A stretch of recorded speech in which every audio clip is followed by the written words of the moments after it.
lagi serius.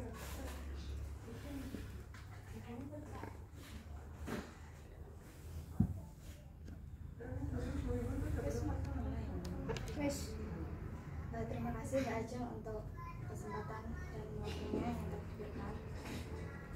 Nah, kali ini saya akan menyampaikan materi yang mungkin saya rangkum dari buku karya Ichiro Kishimi dan Fumitake Koga. Nah, buku ini itu bestseller internasional yang berjudul Berani Tidak Disukai. Ini menyangkut tentang perspektif diri dan mengubah mindset yang mungkin menurut saya itu relate untuk kalangan generasi milenial. Nah, ini diambil dari fenomena yang ada di Jepang untuk membebaskan diri, mengubah hidup dan meraih kebahagiaan sejati. Nah, di buku ini itu cara menyampaikan pesannya kepada pembaca itu dengan cara narasi antara filsuf dengan pemuda. Nah, ada lima malam atau beberapa itu mereka berbincang-bincang kayak gitu untuk membuka suatu perspektif antara satu sama lain. Nah, ini yang saya ambil hanya pada malam ketiga yang memiliki beberapa poin. Salah satunya yaitu poin utama dalam malam ketiga ini yaitu menyisihkan tugas-tugas orang lain. Nah, itu ada beberapa poin. Di sini saya hanya mengambil mungkin 4 dari poin yang ada di malam ketiga tersebut. Nah, yang pertama itu ada menyangkal hasrat untuk diakui. Nah, dalam buku ini menyangkal hasrat untuk diakui itu merujuk pada kebebasan. Nah, kebebasan pada diri kita untuk melakukan tindakan-tindakan atau yang mungkin kita suka tanpa dibatasi oleh hak-hak orang lain. Nah, tapi tindakan tersebut itu juga tidak melebihi batas atau hak orang lain. Nah, di sini kebebasan ini pada dasarnya itu di dunia ini kita itu berlomba-lomba untuk melakukan kebaikan yang mana kita berharap untuk diakui oleh orang lain. Padahal hal itu tidak dibutuhkan dalam diri kita yang sebenarnya. Karena apa? Kalau membicarakan hasrat manusia itu sejatinya kan kita ingin terlihat baik untuk orang lain. Padahal kita mengajarkan sesuatu itu tidak harus begitu, tapi kita harus berorientasi pada goals atau tujuan kita, yang mana ketika kita mencapai hal tersebut kita bisa mengatakan diri kita itu sukses.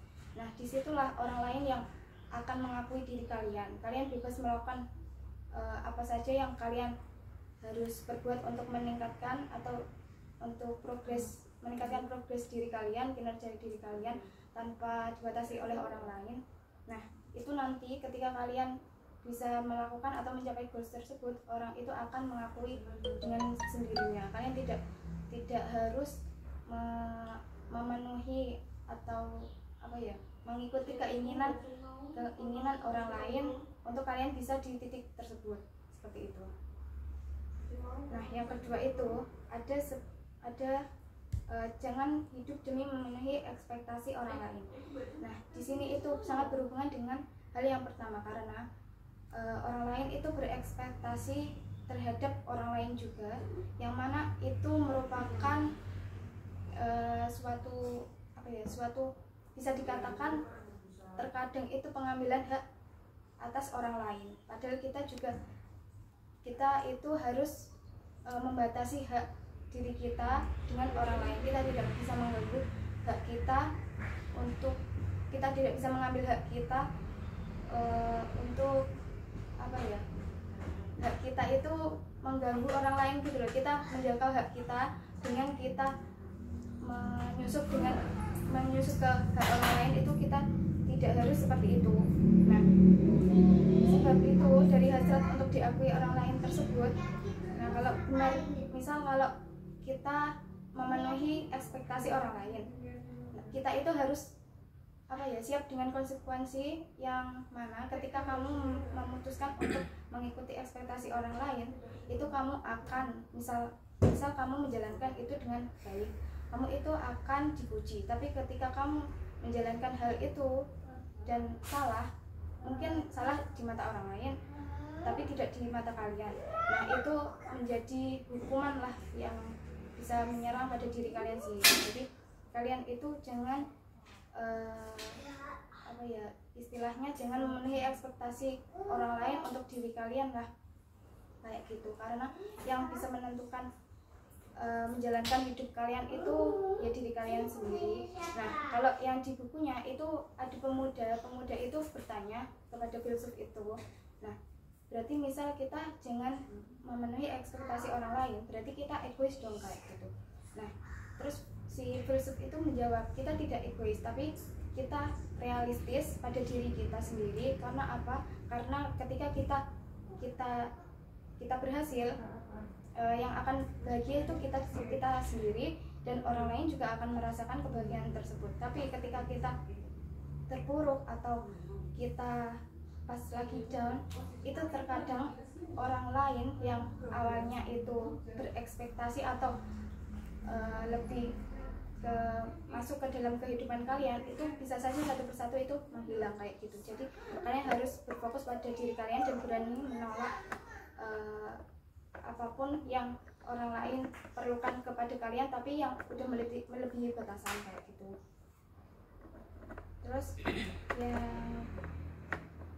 yang ketiga itu ada cara membagi tugas. Nah, yang ini berhubungan dengan yang kedua tadi, yaitu jangan memenuhi ekspektasi orang lain. Tadi kan si pemuda itu bilang kalau berarti kita egois. Nah, si filsuf berkata sedemikian tadi, kita harus berdiri pada diri kita sendiri. Nah, si filsuf ini juga menambahkan bahwa bagaimana sih cara meminimalisir agar kita bisa dikatakan memiliki pendirian lah, kayak gitu, terus tidak egois. Nah, dengan cara membagi tugas, itu ada membagi tugas ini di sini itu berarti mereka misal di sini dicontohkan, misal seorang pemuda tersebut memiliki anak tersebut itu mereka ada masalah dengan masalah pembelajaran di sekolah. Nah, di rumah mereka itu mengabaikan tugas belajarnya, misal kayak mengerjakan PR, itu mereka tidak mengerjakan, terus mereka malah membiarkan bukunya berserakan atau mereka ditinggal bermain-main. Nah, si filsuf itu bertanya kepada pemuda, gimana sih sikap Anda kalau Anda memiliki anak yang seperti itu? Nah, si pemuda ini menyampaikan gimana sikap dia ketika mereka memiliki anak yang seperti itu. Nah, terus si pemuda ini itu bilang kalau dia akan memaksa anak tersebut, bukan memaksa sih, tapi mengambil guru privat untuk anak tersebut untuk mau belajar, agar mau mengikuti bimbingan, agar nantinya itu tidak menyusahkan anak tersebut. Nah, terus si filsuf berkata, nah, bagaimana jika kamu di posisi anak tersebut, ketika kamu melakukan sesuatu tapi tanpa rasa senang atau rasa kebebasan dari diri sendiri? Terus gimana perasaan kamu ketika menjadi anak tersebut, ketika melakukan sesuatu tapi dipaksa dengan tujuan ini demi kebaikan kamu sendiri? Nah, terus si pemuda itu menjawab, nah, saya akan merasa tertekan dengan ini, walaupun nanti hasilnya pun nggak maksimal, kayak gitu. Nah, terus yang si filsuf ini itu menjabarkan pemikirannya, yaitu sebenarnya tugas belajar itu merupakan tugas anak, dan kita sebagai orang tua itu tidak berhak atau tidak melakukan pendekatan yang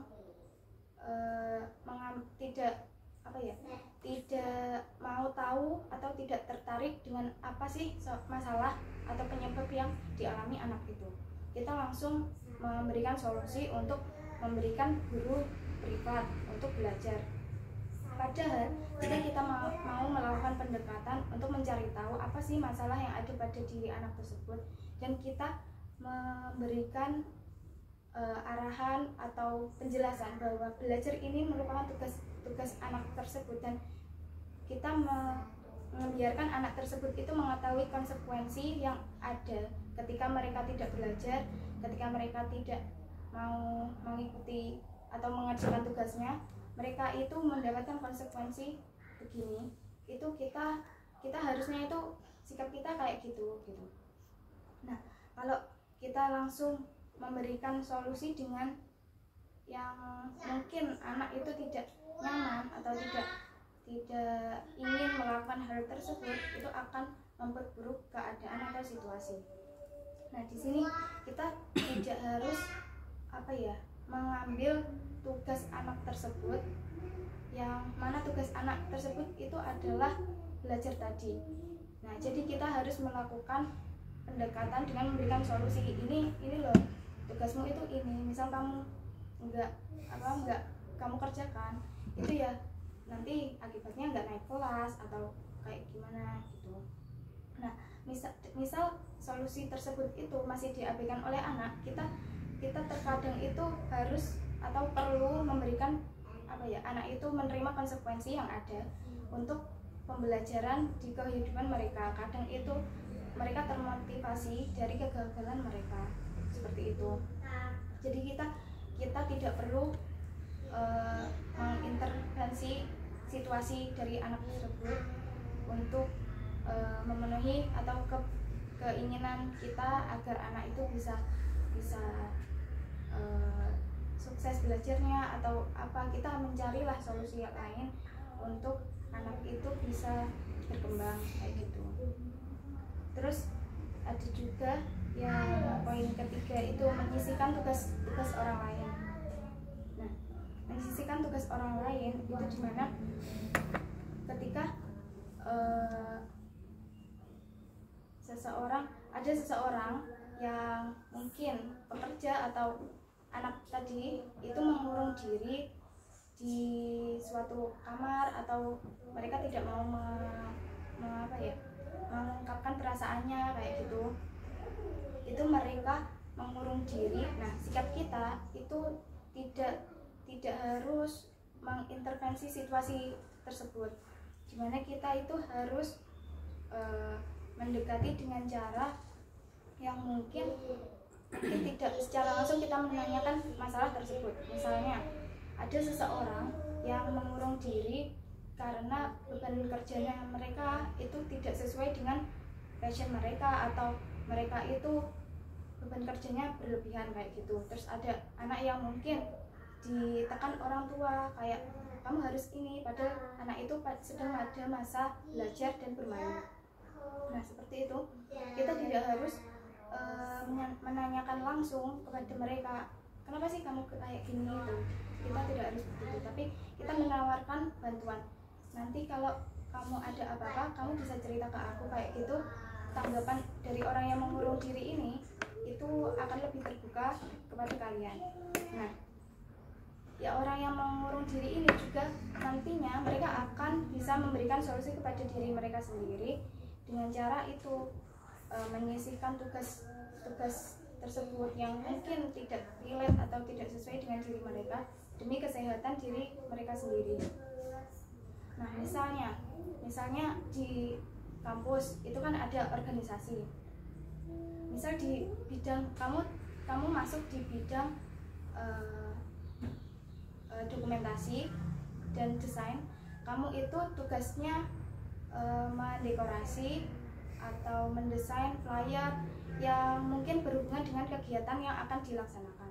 Tetapi kamu juga memiliki kemampuan yang mungkin bisa dikatakan di bagian yang lain atau di si acara atau apapun, dan kamu dibebankan pada acara tersebut, pada si acara tersebut. Nah, kamu bisa dengan tegas itu menolak atau menyisihkan hal yang bukan pokok utama kerja kalian itu dengan secara tegas. Karena apa? Karena kalian itu tidak perlulah untuk menunjukkan kalau kalian itu bisa di bidang ini, untuk diakui orang lain kalau kalian hebat. Karena apa? Karena yang paling penting adalah tugas kalian itu terlaksana dan kesehatan mental kalian itu juga nggak terganggu kayak gitu. Kalau di buku ini seperti itu. Nah, terus ada juga yang terakhir itu cara mengesampingkan masalah dalam hubungan interpersonal. Nah, ketika kita berhubungan dengan orang atau berhubungan dengan organisasi atau dunia kerja, nah kita itu harus memilah-milah mana sih permasalahan atau suasana dalam diri kita yang akan dibawa ke situasi tersebut. Misal kita di rumah ada masalah atau di dalam pertemanan ada masalah. Ketika kita masuk di dunia kerja atau di dunia organisasi, misal kita ada rapat, kita harus mengesampingkan hal tersebut dan kita harus bisa secepat mungkin mengubah mood kita yang awalnya mungkin buruk itu menjadi bagus. Karena apa? Karena itu menyangkut dari profesionalitas kita dalam dunia tersebut. Nah, seperti itu. Mungkin kurang lebihnya mohon maaf. Wassalamualaikum warahmatullahi wabarakatuh. Waalaikumsalam warahmatullahi wabarakatuh.